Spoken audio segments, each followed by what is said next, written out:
Our gospel reading today comes from the Gospel according to Luke, chapter 24, verses 13 through 35. Now on that same day, two of them were going to a village called Emmaus, about 7 miles from Jerusalem, and talking with each other about all these things that had happened. While they were talking and discussing, Jesus himself came near and went with them, but their eyes were kept from recognizing him. And he said to them, "What are you discussing with each other while you walk along?" They stood still, looking sad. Then one of them, whose name was Cleopas, answered him, "Are you the only stranger in Jerusalem who does not know the things that have taken place there in these days?" He asked them, "What things?"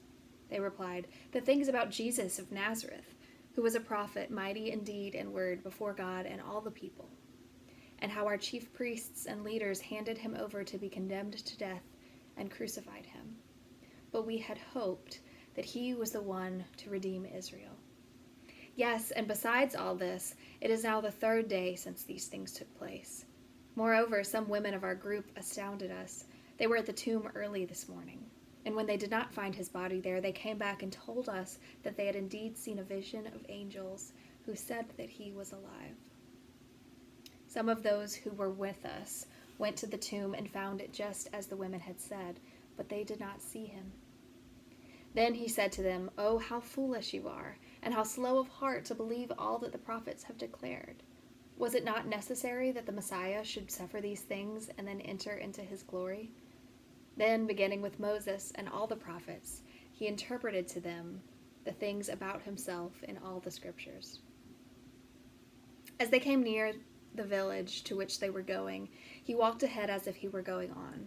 But they urged him strongly, saying, "Stay with us, because it is almost evening, and the day is now nearly over." So he went in to stay with them. When he was at the table with them, he took bread, blessed it, broke it, and gave it to them. Then their eyes were opened, and they recognized him, and he vanished from their sight. They said to each other, "Were not our hearts burning within us while he was talking to us on the road, while he was opening the scriptures to us?" That same hour they got up and returned to Jerusalem. And they found the 11 and their companions gathered together. They were saying, "The Lord has risen, and he has appeared to Simon." Then they told what had happened on the road, and how he had been known to them in the breaking of the bread. This is the word of God for the people of God. Thanks be to God. I'm sitting down to record this sermon, feeling bittersweet today. As many of you know, my time as ministry intern has come to a close, and today is my last day at First Christian Church. Although it's safe to say that my experience has been nothing like I thought it would be, I have learned so much by being with y'all, even for such a short time. You have taught me about being a pastor by being pastors to me, by taking me to coffee or lunch just to get to know one another, by showing me the ropes of nursing home visits, by opening up your groups and classes and spaces to me, by sharing your deep knowledge and wisdom and stories with me, by letting me know when you appreciated something that I offered, and by welcoming me from the moment that I stepped through the door. Y'all are absolutely incredible, and I'm going to miss you very much. When people have asked how I'm doing lately, what with graduating from divinity school in the middle of a pandemic and all, the word that has felt most true to me is anticlimactic. Anticlimactic, causing disappointment at the end of an exciting or impressive series of events.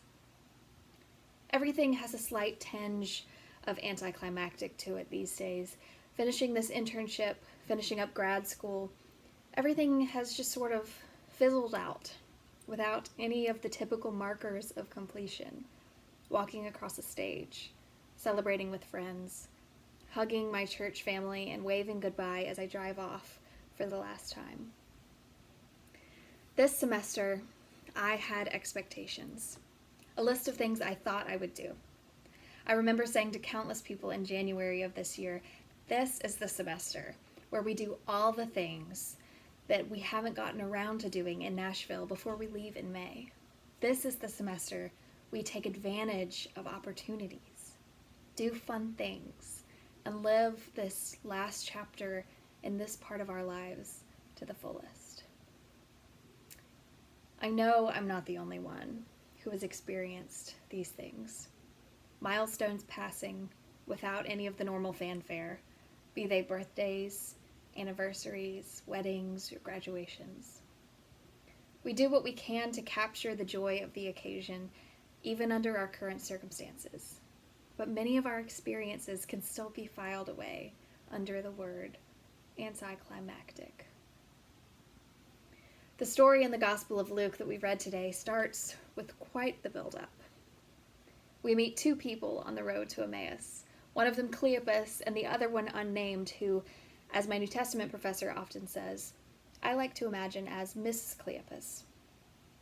They meet an unknown traveler, give the backstory of what they've experienced over the last days, hear from the traveler what I can only imagine as beautiful and in-depth musings on all the scriptures, extend hospitality to the traveler, invite him into their home, share a meal with him, and just as he blesses and breaks the bread, they see that it's actually Jesus standing in front of them. And then, right as they realize this, poof, he vanishes. Gone. What do we do now? Surely they had questions they wanted to ask him. Surely they longed for the opportunity to celebrate with Jesus his own resurrection. But they couldn't, all of a sudden, because he was gone. And then they were left with that unsettling feeling that life as they knew it would never be quite the same. And there was nothing they could do about it. The other day, I was scrolling through YouTube, which happens to be one of my favorite procrastination techniques.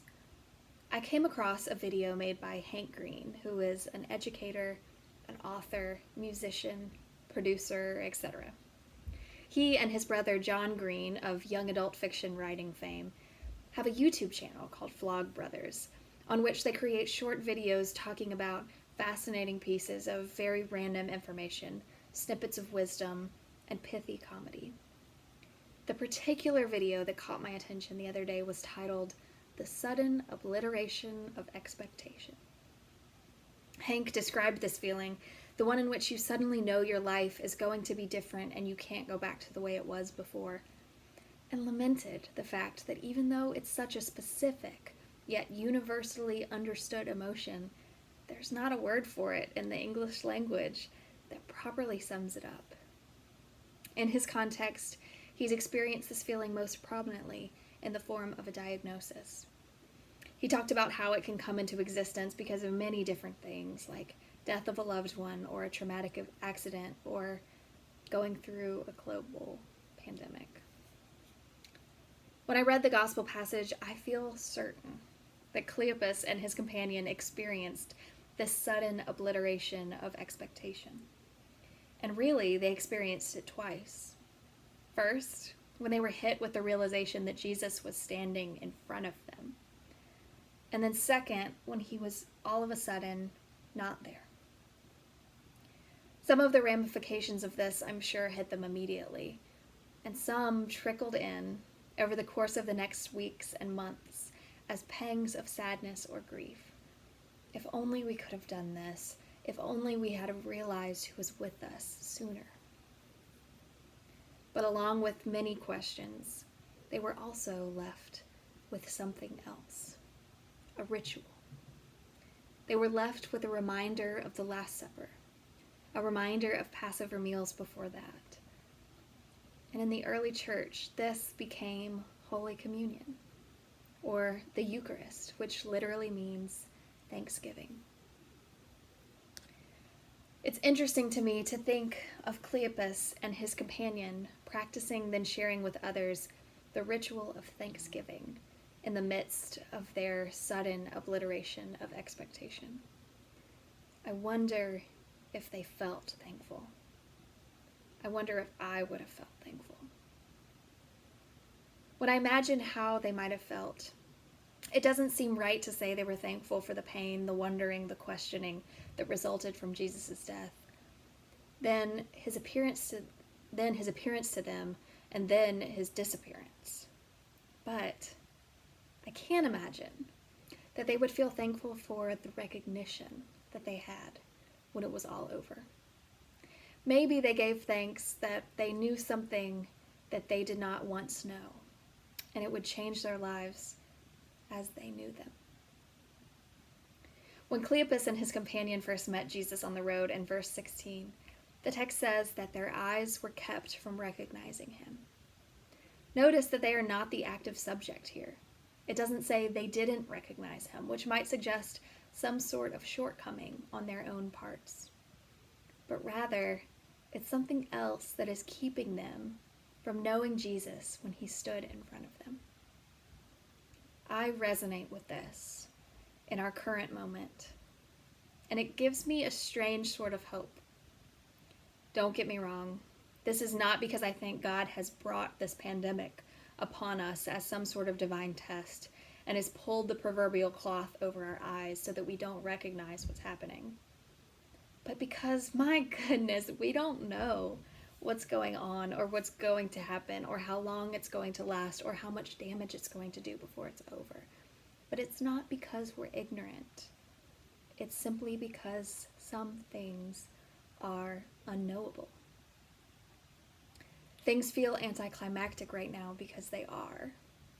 And maybe the wisdom we're going to get from all of this won't be revealed until much later on down the road.